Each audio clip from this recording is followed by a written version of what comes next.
Bonjour Yann Bertilnon, vous êtes président de l'association européenne fédéraliste Brezone-Kervreis et aujourd'hui vous souhaitez rendre hommage à ce grand artiste européen, fédéraliste, arménien et français, Charles Aznavour. Ah bah oui, vous avez tout résumé là déjà. Oui, Charles Aznavour était un artiste qui nous intéressait particulièrement. Enfin moi personnellement, j'avais eu l'occasion de le rencontrer plusieurs fois puisqu'il est même venu ici il y a quelques années, en 2012 je crois. Et il était de la même année que mon père. Et étant né exactement au même endroit que ma mère, dans le 6e rue d'Assas à l'hôpital Tarnier, il avait eu quelques liens avec elle euh, dans les années 40. Elle m'avait dit elle était copine avec sa sœur Aïda et elle avait travaillé dans un restaurant qui était tenu par Micha, le père de Charles. Ça devait être au quartier latin ou rue du Cardinal Lemoine, je crois.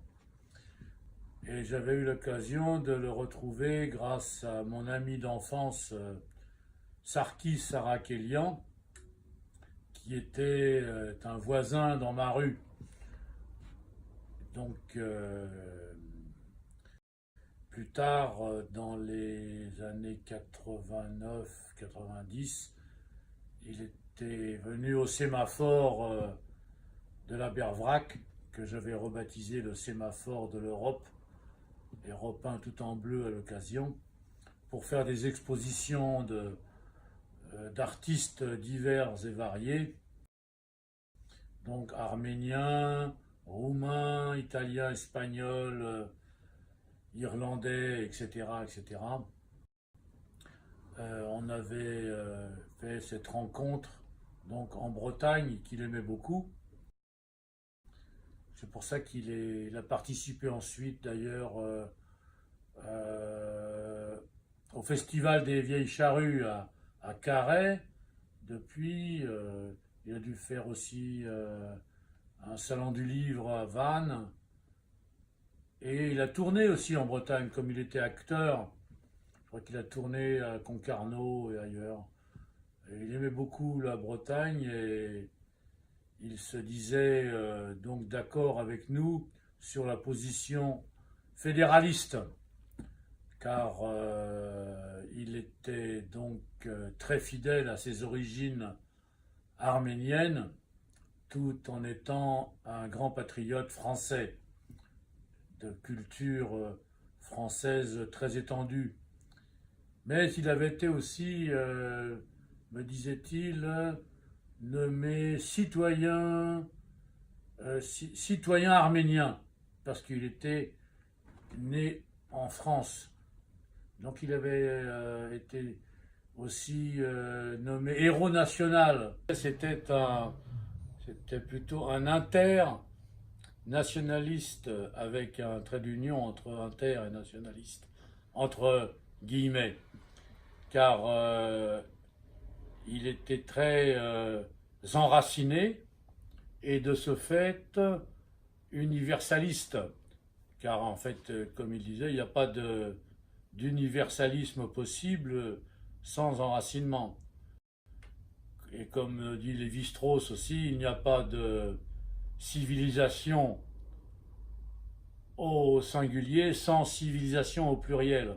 C'est qu'il s'adaptait, Charles, très facilement aux cultures différentes qu'il visitait, puisqu'il pouvait aussi bien chanter en japonais qu'en américain, en russe, en arménien bien sûr, mais aussi en italien, en espagnol, etc. Moi j'y avais appris quelques mots de breton, ça lui plaisait beaucoup. Et à ce sujet, il s'alignait sur ma position fédéraliste en faveur d'une république fédérale française pour une renaissance française sur le modèle de la Suisse. C'est pour ça qu'il habitait aussi en Suisse, non pas seulement comme on voulait l'accuser pour échapper au fisc et payer moins d'impôts, car il payait toujours des impôts en France ainsi que des impôts en Suisse. Hein. Et comme il disait, s'il était parti en Suisse uniquement pour des raisons financières et non pas affectives, il aurait pu partir aussi ailleurs, hein, comme en Irlande ou je ne sais pas moi, au Luxembourg, en Belgique, etc. En fait, il aimait beaucoup la Suisse, comme nous aimons la Suisse dans le mouvement de renaissance celtique en Bretagne, dans le mouvement Braise, parce que c'est une fédération. Hein, il aimait beaucoup le canton de Vaud. Il habitait dans le canton de Vaud, hein, pour des raisons de culture, des raisons écologiques, etc., car c'est un canton, je crois, très agricole, hein, plutôt que d'habiter à Genève, qui est un canton citadin, hein, de ville. Et, il était né dans un milieu très très modeste, et à Paris, et il devait s'appeler, je crois, Chanour. Chanour Aznavourian, c'était son nom.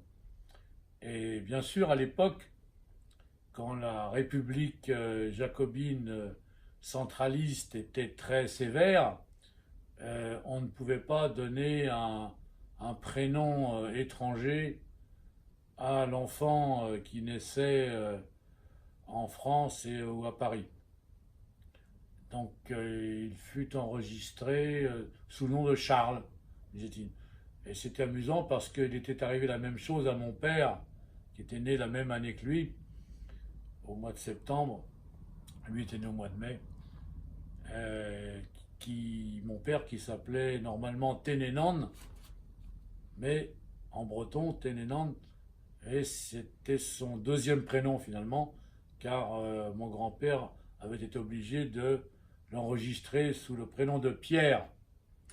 Donc il était arrivé à peu près le même scénario avec Charles Chanour Aznavourian, né à Paris 6e. Oui, vous nous parlez de Charles Aznavour, le fédéraliste, amoureux des cultures dans la différence. Est-ce que vous pouvez un petit peu nous préciser, évoquer les réflexions que vous aviez échangées à propos des identités, notamment en Europe? Ah, ben d'après ce que j'avais compris, il était plutôt, et surtout, gaulliste. Hein. Il avait, avec sa famille, été proche de la résistance dans les années 40, donc, et je crois qu'il avait même été décoré par Israël pour avoir participé à la protection de juifs qui auraient pu être en état d'arrestation pendant la guerre. Donc il était plutôt gaulliste et favorable donc au régionalisme, comme De Gaulle voulait régionaliser la France en 1969. Hein, c'était le début d'ailleurs d'une république fédérale française, un peu sur le modèle de la république fédérale allemande. Mais ensuite, il avait surtout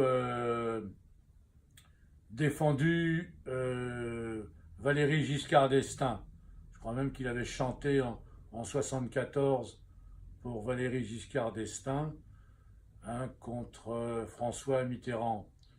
Et donc il était, disons, certainement beaucoup plus centriste que gauchiste ou droitiste. Hein.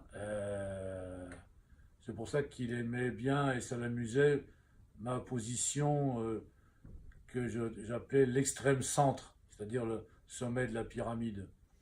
Et comme il fréquentait beaucoup de monde, beaucoup de gens différents, de nationalités multiples et variées, il avait du plaisir, comme moi-même, c'est pour ça que je me suis bien entendu avec lui, à fédérer les opinions différentes et les positions antagonistes et contraires vers un idéal commun, qui était l'idéal européen des peuples en paix et fédérés dans une grande fédération de 400 millions d'habitants.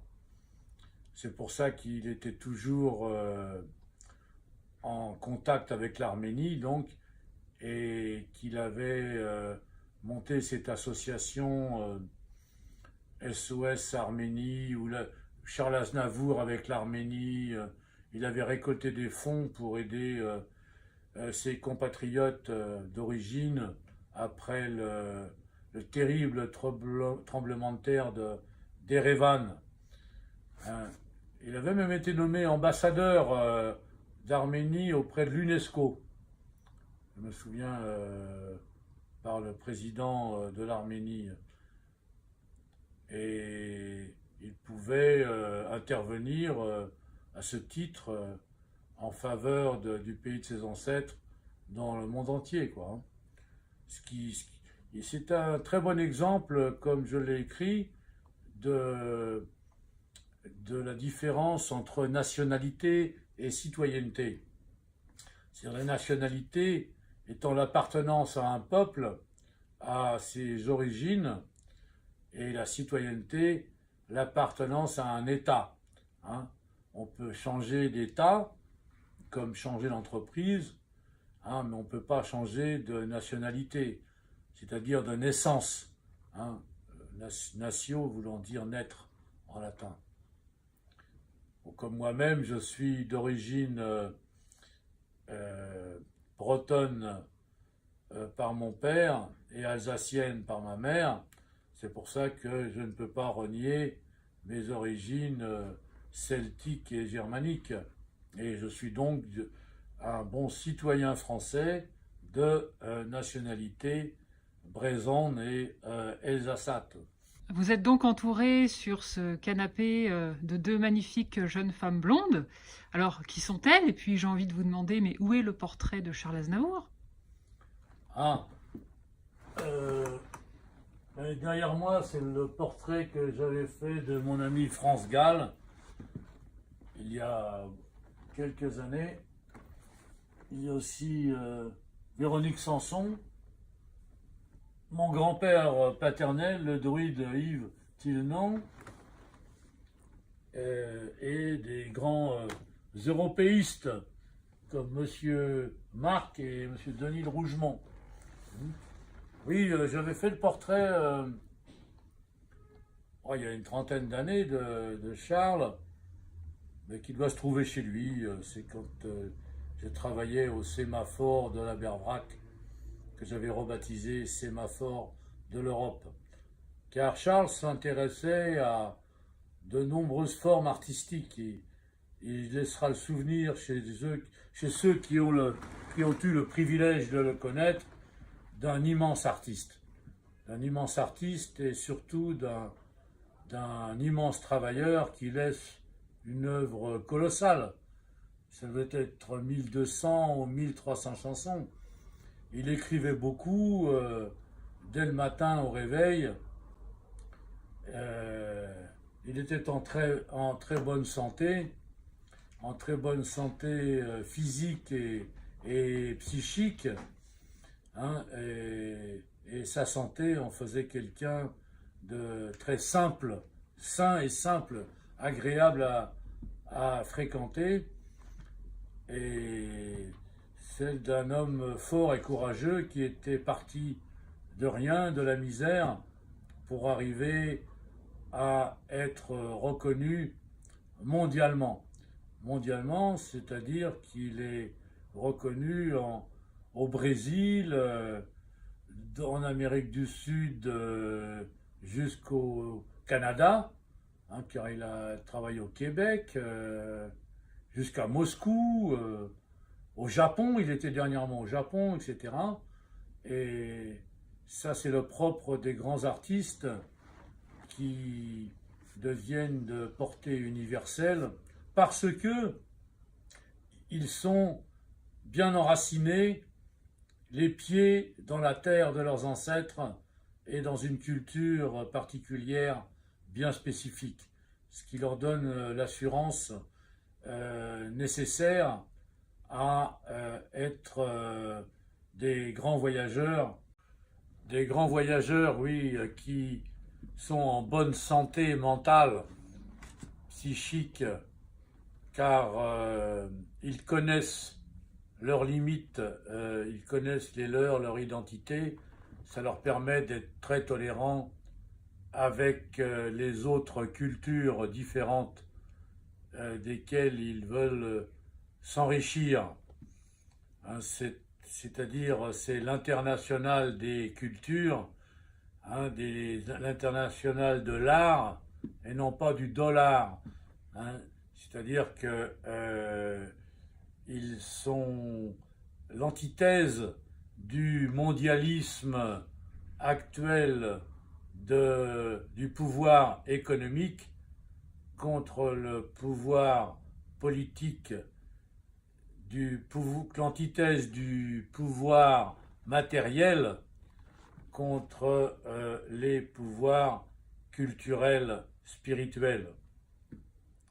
Et Charles Aznavour nous laisse un grand exemple de cette nouvelle humanité, de cette nouvelle civilisation du futur, menacée par le libéralisme individualiste qui atomise tous les hommes et qui détruit le monde vivant sur la planète. Heureusement qu'il n'y en a plus pour longtemps, puisque la Terre a ses limites dans ses ressources et on arrive à quasiment l'épuisement total. Hein. Charles Aznavour nous laisse donc le souvenir, paradoxalement, malgré lui peut-être, d'un grand militant pour le futur. Oui, militant du futur vers une nouvelle civilisation européenne et mondiale, pour en finir avec tous les génocides, comme le génocide arménien dont parlait souvent Charles, ou le génocide des peuples par métissage, sur l'exemple d'une France réenracinée comme la Suisse, modèle pour l'Europe, et en finir avec la déportation des Africains dans l'Europe actuelle, après les bombardements de leur pays par les forces occidentalo-américaines.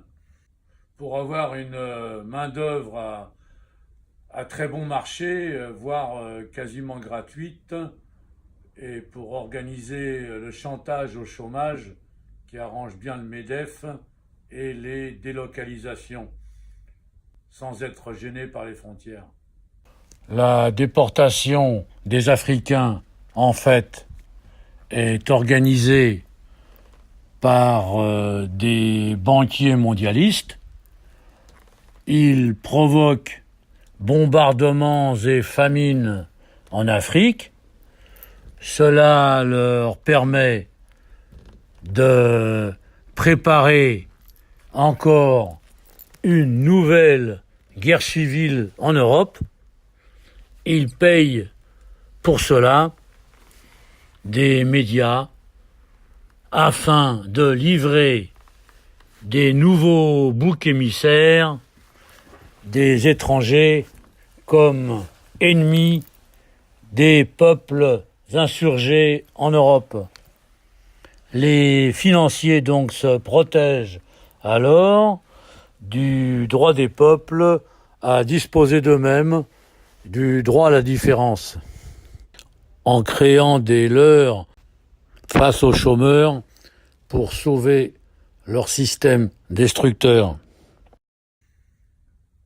C'est la nouvelle civilisation de la biodiversité des peuples qui doivent enrichir l'humanité vivant sur des bases écologiques. Ça, c'est la nouvelle création artistique, politique, historique par les artistes, les créateurs, philosophes, ceux qui, comme le franco-arménien Charles Aznavour, ont participé activement toute leur vie à la renaissance et au maintien des cultures européennes, algériennes, marocaines, tunisiennes, japonaises, etc., de l'Europe de l'Est aussi.